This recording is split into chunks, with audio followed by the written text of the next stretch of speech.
This is extremely important, and I want every single one of you to act right now. And honestly, we're not even talking about Bitcoin's price or XRP price for that matter, but I want you guys to go ahead and realize something. And once that realization comes, if you don't act on it, I think everybody is making a very grave mistake. But we'll talk about that later. We've got a ton of crypto news to cover this video, but I want to first quickly point out that Bitcoin right now is trading in a little bit of a channel. On the medium term, it's very easy to spot the uptrend that's going on, which has been slightly halted since we have reached a double bottom here. But it's very interesting to note that on the short term, you can see the channel that's forming. It's quite interesting to see that the tops that we're facing right now coincide with this basically trendline bottom that we've had over the last couple of weeks before. This is the period from June all the way up to August. It's just kind of an interesting one to follow. And it's going to be very interesting to see if we're going to make an additional bottom at 25.5. Anyway, before I dive into what exactly guys have to act upon now, I should quickly address this.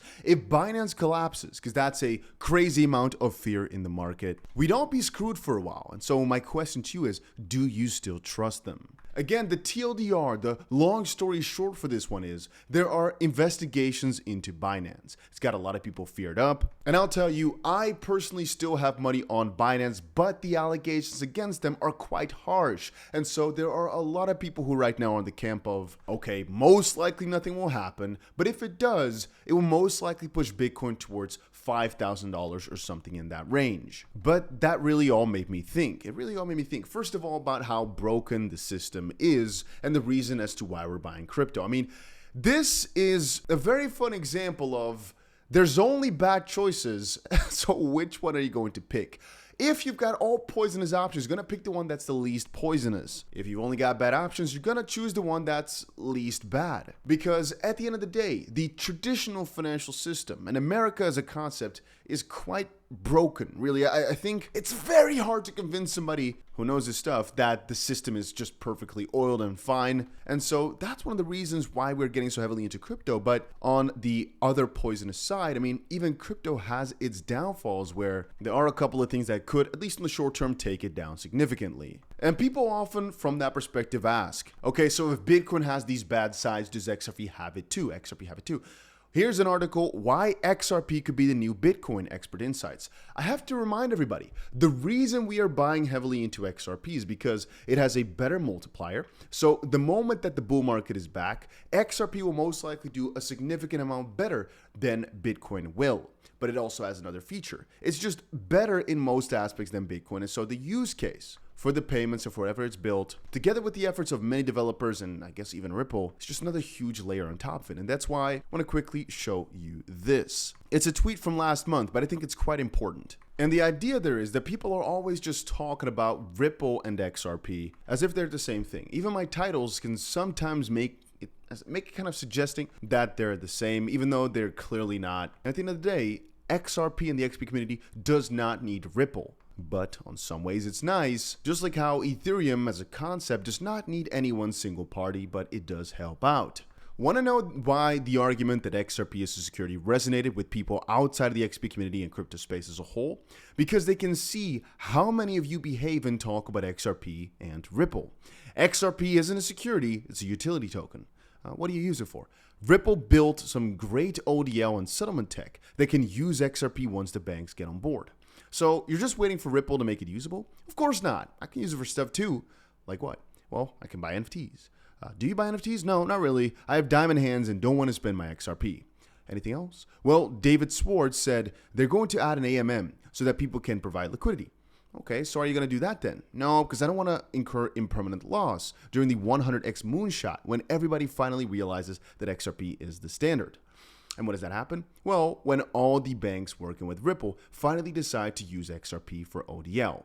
So we are back to you just holding it and waiting for Ripple to do something so that the institutional money will come raining in. And on that notion, I'd say there's also a little bit of a wait, I guess, that everybody's having for the guys like BlackRock and whatever to file their ETFs because it's also coming, but that's besides the point. Pumping your speculative investment and making everybody rich while you avoid actually utilizing the token in the meantime for fear that you might make less if you don't react fast enough to the overnight 100x moonshot. Does no one else see how self-defeating this is? XRP, along with many other crypto assets, is not a security, but I'll be damned if 90% plus of you treat it like one. And why would anyone want to start using the new financial system and monetary infrastructure if the people already involved are afraid to use it? Because at the end of the day, you have to understand, if everybody keeps saying, no, I don't want to use XRP, I want to have it, I want to stack it, then what's the point? You're just holding more and more and more, but nobody's actually going to use it because apparently everybody's too afraid to give it away. And in theory, that could work, but then it'd be more like gold, whereas I'd say it should be more of something that's just passed around left and right. Here's a thought. Over the next few months, this is a suggestion from him, buy $100 worth of XRP and set it aside. Then set another $100 in USD. When the AMM launches, provide that $200 of liquidity and sit and watch it for the next 5 years. Maybe you make some, maybe you lose some, but you will definitely learn something. I'll let you do the math on what it looks like if every XRP holder does that. Sorry, rant over. And my personal thoughts on this is, I kind of disagree, I kind of agree. The disagreeing part is that a lot of people are waiting on the sidelines for something to happen because at the end of the day, you can't do more than that, which is not completely true, but it is a very common notion of just buy and wait, and I'm not against that.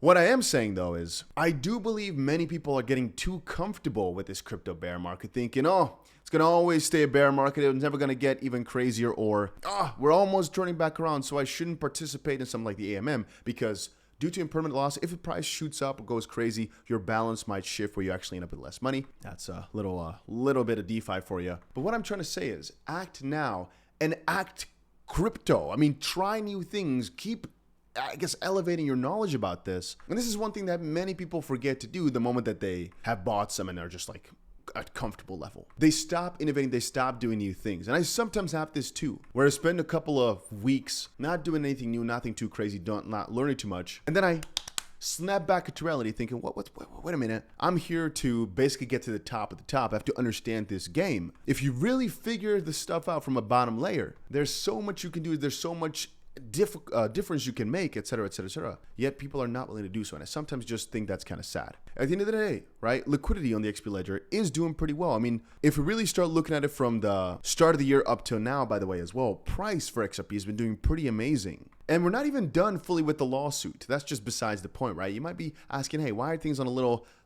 fire, right? This stove is not working on full potential. The lawsuit is still going on, you know? And it's funny, but we all used to think, oh, all these guys are not supporting Ripple in the lawsuit. Oh, these guys are not really thinking XRP is going to be fine. But now it seems that Binance aims to replicate Ripple's legal success against the SEC. It's kind of funny how the articles and the paradigm has shifted significantly to where Ripple used to be like this bad little goat in the freaking herd.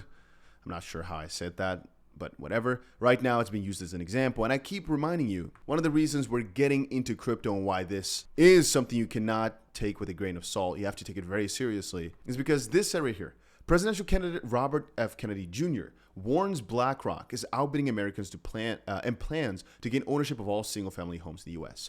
I believe that, but to a certain extent, I also believe that this is happening for the crypto space where they're just taking it all over and they're never giving it back. Again, if we're taking a look at San Francisco right now, for example, it's interesting how the policy that they're going for is so different than what would be logical. I mean, why would the blockchain capital of the world, San Francisco could have been that, not want to be that? Why would they be so against it? I mean, this I understand. For example, South Korea is, I want to say I'm in South Korea, by the way, for anybody that's around. But them, for example, trying to get taxes out of it or trying to look at undeclared crypto, et cetera, that I fully understand. But the way the SEC and the US has been doing it with regards to crypto just makes it seem like they're not fully against it, but they're planning some plot against Ripple. They're being very, very difficult for the sake of letting these major institutions like JP Morgan and whatever also build, and to not have a level playing field, but to let some others that have got some quote unquote privileges build their stuff out too, which is again why the case against Ripple was so vague. I mean, really guys, if you start thinking about it, this whole crypto space is so small. The stock market has lost more than $1 trillion last week,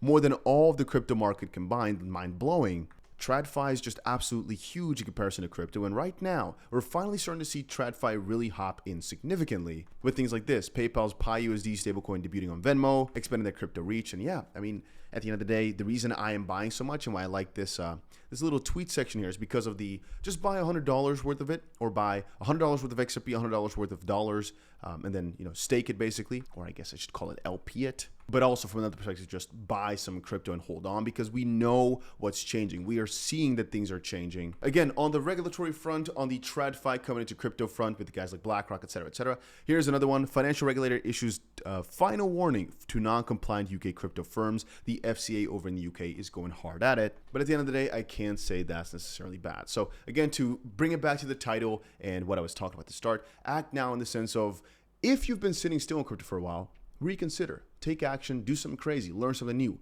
Because if you're staying still for too long, you're going to also, once the next bull run comes around, not be, I think, right, be able to shift quick enough to catch on all these new trends, because you're not actively looking and trying new different things. And usually the next big opportunity to make massive amounts of gains is not perfectly resembling a previous one. It's usually like a little shift, but you'll find it a lot quicker and make way more money if you're always on the lookout on trying different things. But yeah, that's just my personal suggestion.